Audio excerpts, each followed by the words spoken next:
I was very hesitant to enjoy using technology in this class because I had a bad experience. When I took CI 149, I hated working with technology because it was much more of a chore. There were exhaustive task lists and each list had extensive steps. But in this course, technology was used as a way to break down and aid learning while completing digital projects. This allowed me to concentrate and focus more on learning the different applications. The work with technology was less overwhelming, which allowed me to engage more easily. I appreciate technology now for the ease it brings to tasks and its ability to foster and guide creative thinking. I am more comfortable with it now because of this experience. This course has helped me to also develop my own teaching philosophies. From working with technology and test driving interactive classroom activities, I learned that student-centered engaging activities are a must. As a student in the course, when I look back, I honestly don't remember many of the readings. However, I do remember the activities, which is true of adolescent students.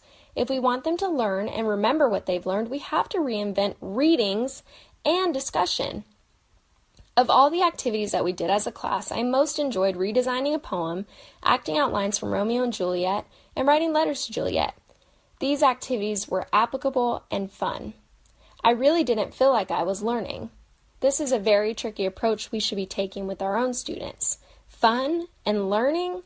Who can imagine that? Despite my declaration of the readings, there were a few that I found particularly interesting. Carrie Franklin's article about clarifying the purpose of peer conferences was very enlightening because it changed how I included conferencing in my own lesson plans. I decided that I need to be precise if I want students to get the full benefits from peer response and editing. Linda Christensen also wrote a great article.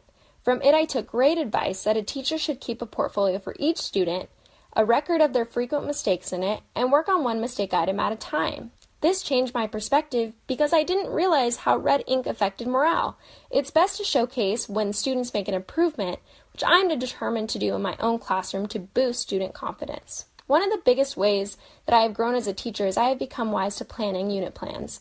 I now know the time investment that goes into creating a unit plan, and I am confident in my unit creation abilities.